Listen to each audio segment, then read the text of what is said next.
welcome to the show. Thank you very much. I'm so happy to have you here. I've been a fan of yours for a very long time. Thank you. And I want to ask about The Crown because I think it's probably this unfair perception that most Americans have that all British people are obsessed with the Crown and the monarchy. Not the case. No. Yeah. I sort of barely thought about them for most of my life. Yeah. And then, then I had to actually be one of them, so I thought I'd better read about it a bit. And, I mean, my background was sort of small R Republican. You know, my mum would sort of actively not watch the Queen's speech on a Christmas morning. I had no idea about them at all. So, what could possibly go wrong?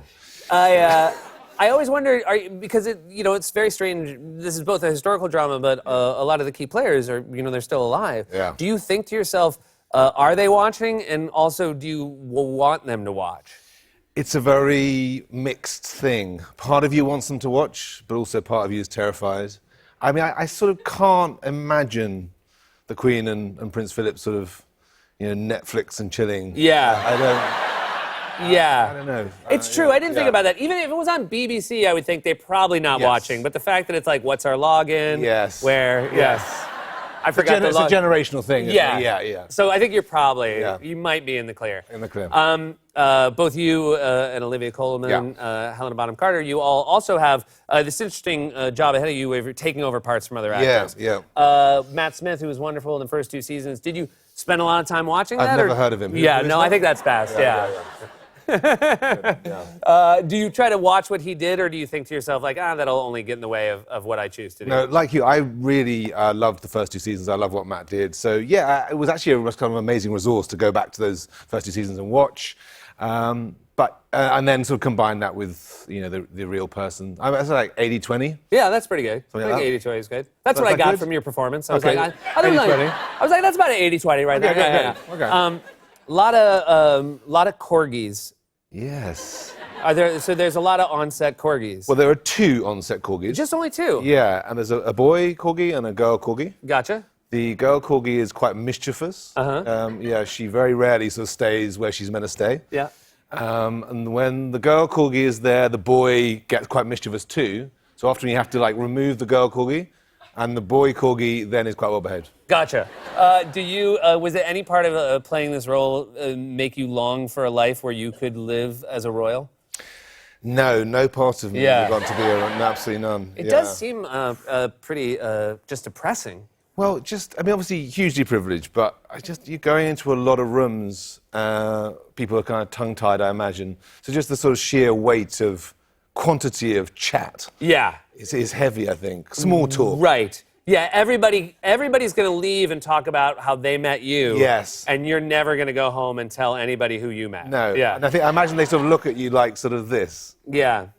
And I imagine that's sort of, an odd way to spend your day. I also think giant rooms sound really cool until the minute you're sitting in one, and then you're like, this is really cold. Yeah. Can we bring everything in a bit? I'd love to just get it in. Little... Also, I feel like if you were in Buckingham Palace, you're like, oh my God, I need way more pictures to put up on the wall and stuff. I mean, I hear anecdotally, they kind of hate Buckingham Palace. Yeah. That's why they sort of constantly go up to sort of Scotland and all the other ones. Yeah. I mean, I guess that's the thing. I've always said, if you have a Buckingham Palace, make sure you have other places. Yeah, exactly. Have other palaces. You gotta have a few other palaces when you get tired of your palace. That is just... That's one of the hard, fast rules. You stayed with one of your... I heard you were getting work done in your place. You were staying with one of your co-stars, Helena Bonham Carter. How was that? Did you know each other well? You must have. Well, we've gotten to know each other on the show. She's a wonderful woman, and she very kindly took me in my hour of need. I sort of had a shortfall for a few weeks.